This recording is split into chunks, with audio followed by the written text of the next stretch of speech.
야고보서는 원래는 한자가 아니잖아요. 야고보서는 한자가 아닌데 저희가 한번 한자로 이 야고보서를 정의를 내려보았어요.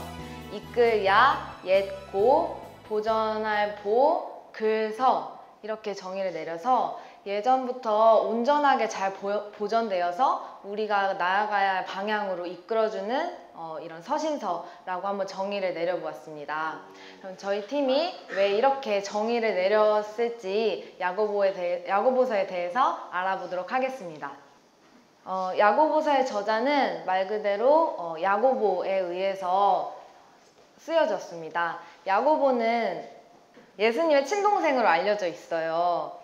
의견이 좀 분분하기는 한데 그 당시 예루살렘 교회의 리더이자 지도자였던 야고보가 해당 서신서를 썼다고 알려져 있습니다. 그리고 또한 야고보서가 쓰여진 기록 연대는 AD 45년에서 60년경인데요. 이 당시에는 로마의 황제 클라우디우스 황제와 그리고 네로 황제가 통치를 했던 시대입니다. 클라우디우스 황제는 유대교를 로마에서 추방령을 내렸던 사람이에요. 그리고 그 이후에 통치한 네로 황제도 기독교를 박해하고 교회를 핍박했던 그런 황제입니다. 그래서 이 시대 자체가 이렇게 핍박받고 교회가 어려웠던 시대라는 점을 우선 기억을 해주시길 바랄게요. 그리고 기록 장소는 바로 예루살렘입니다. 지금 예루살렘 지역과 동일한 지역인데요. 조금 더 자세히 얘기를 해보자면 이 야고보서의 무대는 예루살렘에 있는 예루살렘 교회입니다. 예수께서 승천하시고 나서 마가의 다락방에 성령이 강림을 하게 되는데 그렇게 되면서 마가의 다락방은 성도들과 또 사도들의 집회처가 되게 돼요. 그리고 계속적으로 발전을 하면서 그곳이 예루살렘 교회로 발전을 하게 됩니다. 그 후 예루살렘 교회는 유대와 사마리아를 비롯한 이스라엘 전 지역에 복음화의 세계 선교의 중심지가 된 곳입니다. 그러면 이 야고보서는 과연 누구를 위해 쓰여진 서신서일까요? 바로 야고보서는 박해에 의해서 사방으로 흩어진 유대 그리스도인들을 위해서 쓰여진 서신서입니다.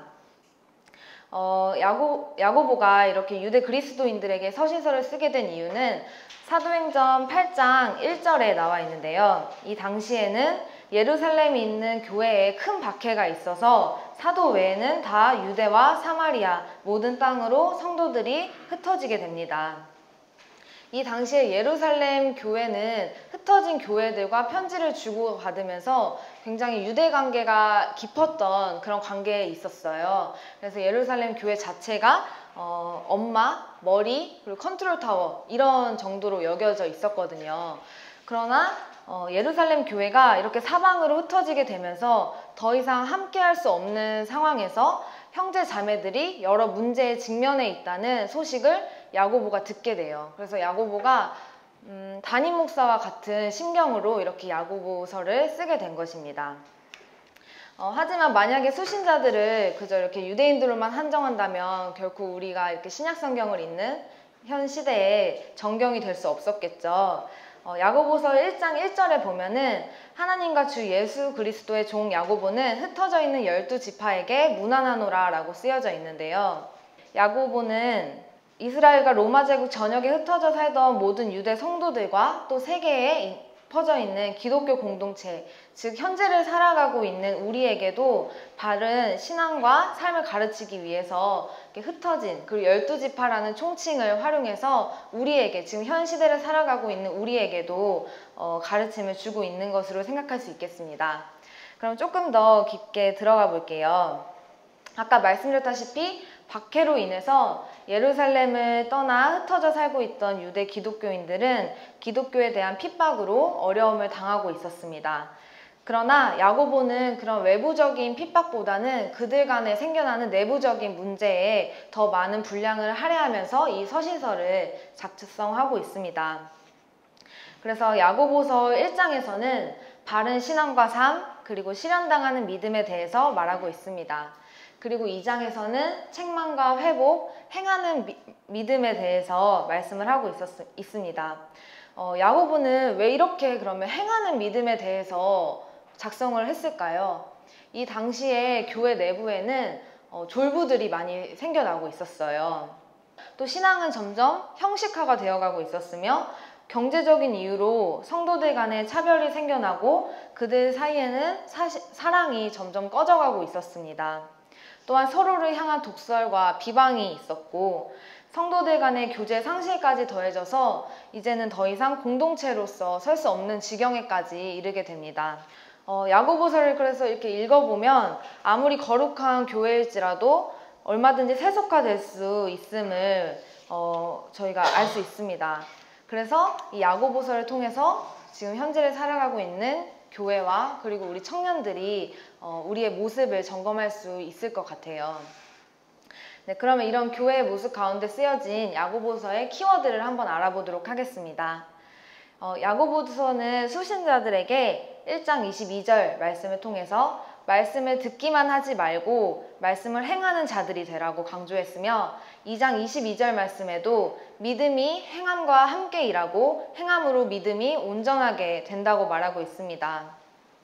비록 야고보가 바울처럼 어떤 교리적으로 심오하게 막 교리에 대해서 말하지는 않지만 신학적으로 우리 그리스도인들이 어떻게 살아가야 되는지 그 중요한 기본적인 틀을 제시하고 있습니다. 그렇지만 이렇게 야고보서를 계속 읽다 보면은 한 가지 의문이 생기게 돼요. 사도 바울이 쓴 로마서 3장 28절 말씀에는 의롭다 하심을 얻는 것은 율법의 행위에 있지 않고 믿음으로 된다고 쓰여져 있습니다. 즉 로마서는 행위가 아니라 믿음으로 구원받는다고 얘기하고 있죠. 근데 야고보 사도는 행함으로 의롭다함을 받고 믿음으로만 아니니라 라고 하면서 행함이 없는 믿음은 죽은 믿음이라고 얘기하고 있습니다. 겉으로 보기에는 대치되는 것처럼 보여질 수가 있어요. 그래서 이러한 이유 때문에 마틴 루터가 야고보서를 신약성경에 넣는 거를 거부했었다고 해요. 왜냐면은 야고보서의 내용은 마치 로마서의 내용과 굉장히 대치되는, 상반되는 것처럼 보이기 때문이죠. 하지만 이것을 제대로 이해하기 위해서는 저희가 문맥을 올바르게 이해해야 합니다. 무엇보다 그 두 사도는 서로 다른 문제에 직면을 하고 있었어요.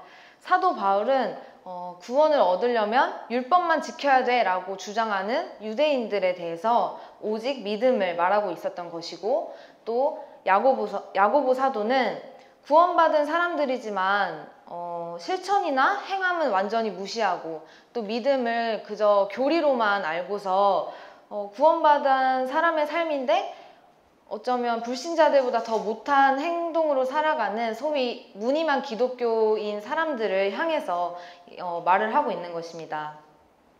하지만 야고보서 핵심 구절인 2장 22절 보시면은 믿음이 그의 행함과 함께 일하고 행함으로 믿음이 온전하게 되었느니라 라고 말씀한 것처럼 야고보서의 내용은 행함만 단순히 강조하는 것이 아니라 믿음도 함께 중요한 키워드로 바라볼 수 있겠습니다.